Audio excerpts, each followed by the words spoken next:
ایک انسانیت وہاں جا کر دم توڑ جاتی ہے جہاں ایک انسان کی مجبوری دوسرے انسان کے لیے تماشا بن جائے۔ جب بھی آپ کا دل تلخ ہو تو اپنی زبان پر کبھی اعتبار نہ کرے۔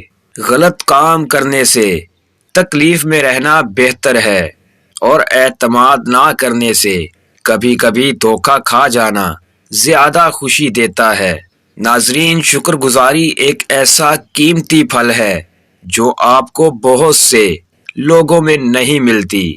اگر کسی کو سزا دینا چاہتے ہو تو خاموش ہو جاؤ۔ خاموش رہنا بہترین انتقام ہے۔ آپ کبھی بھی عقل مند نہیں ہو سکتے جب تک کہ آپ کو کتاب پڑھنے سے محبت نہ ہو۔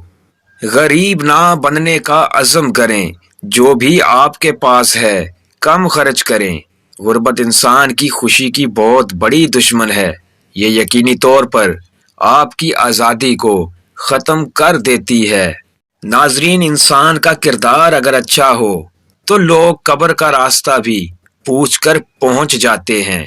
زندگی اگرچہ مختصر ہے، وقت کے ضیاع کی وجہ سے اور بھی مختصر ہو جاتی ہے۔ بے شک ایک بے پرواہ انسان کو غریب ہونے میں زیادہ دیر نہیں لگتی۔ علم کی دو قسمیں ہیں، ایک صرف کسی چیز کو جاننا ہے، دوسرا وہ کہ اس چیز کو کہاں ڈھونڈنا ہے۔ جب دل گھبرانے لگ جائے تو اس پاک ذات کے سامنے سجدہ کر لو، ہر مشکل حل ہونے لگ جائے گی۔ تاثیر ہی محبت کی الٹی ہے، یہ جس کو بھی پلائی جائے تو وہ زہر کی اگلنے لگتا ہے۔ اگر کسی کے سوچنے سے ہی مرادیں پوری ہو جاتی تو کبھی دعا کی ضرورت نہ ہوتی۔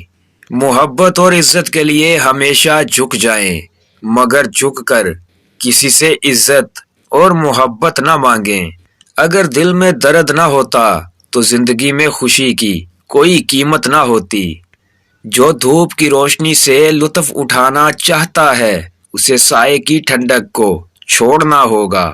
ناظرین، کہتے ہیں کہ اگر آنکھوں میں آنسو نہ ہوتے تو آنکھیں کبھی اتنی خوبصورت نہ ہوتی۔ کچھ اداسیاں ایسی ہوتی ہیں جو کسی کے ساتھ کبھی بانٹی ہی نہیں جا سکتی، بس ان کو اپنے اندر رکھ کر ہی سکون ملتا ہے۔